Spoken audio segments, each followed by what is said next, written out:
नमस्कार शेतकरी मित्रांनो, स्वागत आहे शेतमाल मार्केट भाव या यूट्यूब चॅनलमध्ये। शेतकरी मित्रांनो, राज्यात गव्हाची चांगली आवक होत असून आज दुपारी 4 वाजेपर्यंत वेगवेगळ्या बाजार समितींमध्ये 20,616 क्विंटल गव्हाची आवक झाली। यावेळी पुण्यात शरबती गव्हाला सर्वाधिक भाव मिळत असून उर्वरित ठिकाणी गव्हाचा भाव प्रति क्विंटल साधारण 2,000 ते 4,000 रुपयांदरम्यान आहे। आज पुणे बाजार समितीत 416 क्विंटल शरबती गव्हाची आवक झाली। यावेळी 5,000 रुपयांपर्यंत सर्वसाधारण दर मिळाला। चला तर मग जाणून घेऊया पुढील गहू बाजार भाव।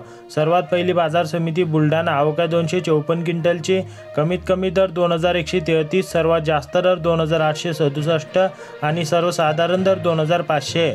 पुढील बाजार समिती मुंबई, आवक 9,330 क्विंटलची, कमीत कमी दर 2,600, सर्वात जास्त दर 6,500 आणि सर्वसाधारण दर 4,550। पुढील बाजार समिती नागपूर, आवक 1,000 क्विंटलची, कमीत कमी दर 3,100, सर्वात जास्त दर 3,500 व सर्वसाधारण दर 3,400। पुढील बाजार समिती अमरावती, आवक 1,263 क्विंटलची, कमीत कमी दर 2,450, सर्वात जास्त दर 2,750 आणि सर्वसाधारण दर 2,600। पुढील बाजार समिती अकोला, आवक 470 क्विंटलची, कमीत कमी दर 2,000, सर्वात जास्त दर 2,910 आणि सर्वसाधारण दर 2,500। तर शेतकरी मित्रांनो, असे संपूर्ण शेतमाल पिकांचे बाजारभाव जाणून घेण्यासाठी आपल्या चॅनलला सबस्क्राईब करा आणि व्हिडिओला लाईक करायला विसरू नका।